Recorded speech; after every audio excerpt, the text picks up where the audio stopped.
สวัสดีพี่น้องสวัสดี FC บ่าวเพลงทุกท่าน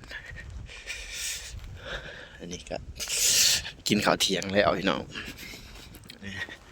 กินข้าวเที่ยงแล้วมื้อนี้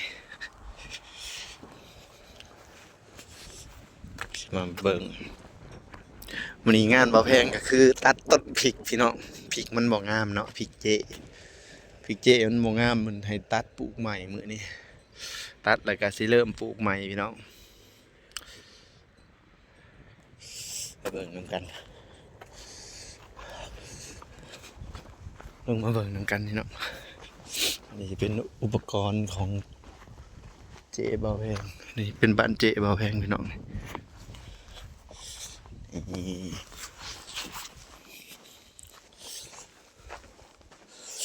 มาเบิ่งนี่เข้ามาละหอนนะงานบ่าวแพงก็คือตัดพี่น้องตัดแล้วก็หอบออกไปบ่าวแพงอยู่สวนพริกเด้อพี่น้องเด้อเก็บพริกนะครับสิได้ปลูกใหม่แหละนี่จักเพิ่นสิปลูกหยังนี่เพิ่นว่าสิปลูกหมักแตงนี่พี่น้องน่าสิปลูกหมักแตงเนาะตัดพริกออกมันบ่งามพี่น้องสวนนี่เสียหายเพิ่นก็ให้ตัดใหม่บ่าวแพงก็สิตัดแล้วก็กองไว้เป็นกองแล้วก็หอบออกไปทิ่มเนาะพี่น้องใครเนี่ยแต่หลายคนซอยกันฝากเพิ่นกำลังใจให้บ่าวแพงเนี่ยพี่น้องเด้อฝากกดไลค์กดแชร์กดติดตามให้บ่าวแพงนี่นี่ก็สิเป็นข่าตะไคร้บ้านเฮาแหละพี่น้องเอามาปลูกไว้อยู่เกาหลีข่าบ้านเฮาคือกันนี่สิเป็นผักปลูกไว้กินพี่น้องปลูกใส่เฮาคันบ่ปลูกใส่เฮาบ่ได้กินพี่น้องเอ้ยอากาศหนาวเย็นอยู่เกาหลีนี่พริกก็ยังหลายอยู่เด้พี่น้องเพิ่นหักบ่เอาเดี๋ยวทีมงานบ่าวแพงแล้วสิลงมา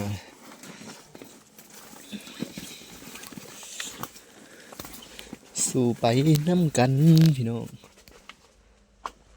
สิเป็นอ่างยาเพิ่นพี่น้องสีดยามาแล้วพี่น้องกัน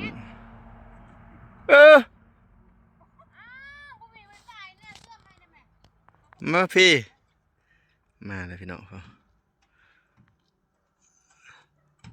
มาพี่สิเปิดให้นี่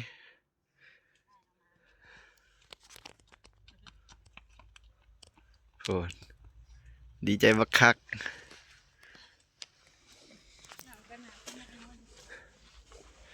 บรรยากาศ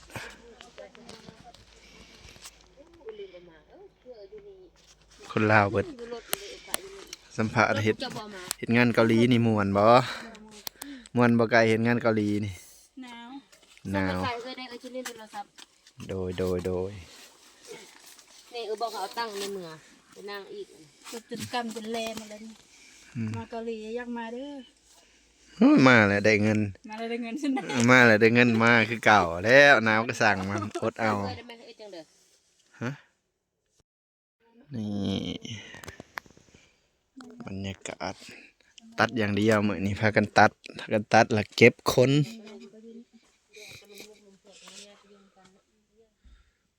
แต่มันยังไม่ได้เป็นเมืองอื่นดูเมืองไม่ย่างเก่านี่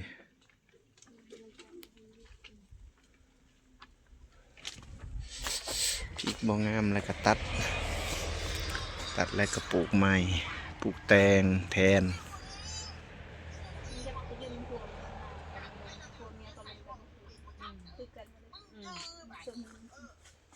เอาสักอย่างไปเล่นนอกเอาออกไปตากไว้วะไปตาสักเครื่องมาตากได้มื้อนี้แดดเบิ่งเด้อจังหน่อยฮอดเวลาเข้างานเอาอีกแล้วเกียมไว้ให้พร้อมบรรยากาศสิเป็นสวนงาเพิ่นพี่น้องอันนี้เพิ่นหากระตัดต้นงาออกนี่เป็นเห่าไผเห่ามัน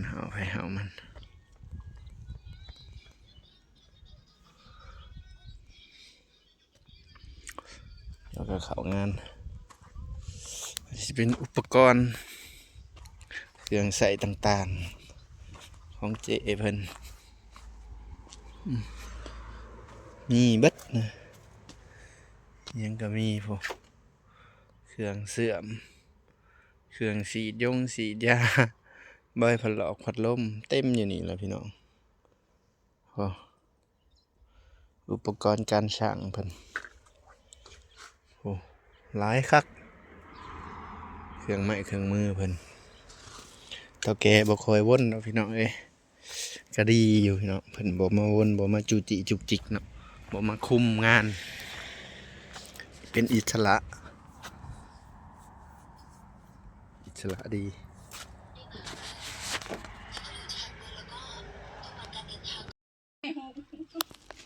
ตอนนี้กำลังนั่งพักผ่อนกันอยู่นะครับ หลังจากที่พวกเราฮื้อต้นพริกเป็นที่เรียบร้อยแล้ว พวกเราก็นั่งคุกมุกคอกมอกอยู่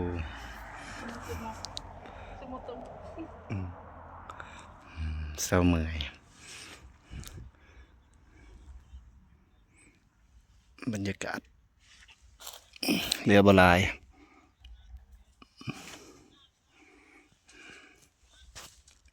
การคนที่อยู่เป็น บอกอย่ากินกาแฟนะเป็นได้กินกาแฟ เมากาแฟ กินกาแฟเมากาแฟโอ้ยไก่บ่ได้เรื่อง ตลกแล้วเมากาแฟแล้วอยู่บ่เป็นก็แก๊กๆอยู่กินกาแฟมื้อแรกนี่แหล้วมันสิบ่นอนนี่เฮ็ดแล้วก็พักแล้วก็เฮ็ดงั้นซอยไผน้อบาดนี่แล้วซอยไผใจก็เจ็บนั่งเบิ่งซื่อๆเนาะพอดีเลยหลัดมึงตาย ตายน้ำเกลือแล้วนั่งอยู่ซื่อบ รรยากาศ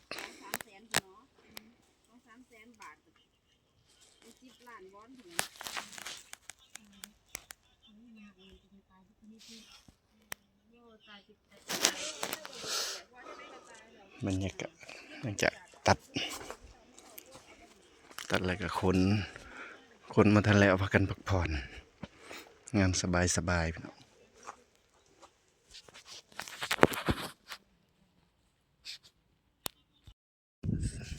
รอบแรงพี่น้องตอนนี้มาแพงก็เลิกงานเลยเฮาแล้วกลับห้องก่อนพี่น้องวันนี้ปิดเฮาแล้วเรียบร้อยเลิกงานได้เวลาพักผ่อนบัดนี้จักรยานคู่ใจเบาแพงหนาวครับพี่น้องอยู่เกาหลีนี่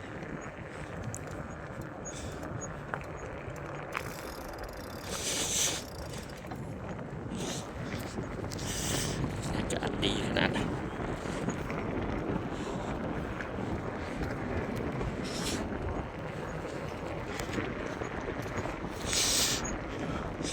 เอาพริกพี่น้องเอาพริกเอาแตง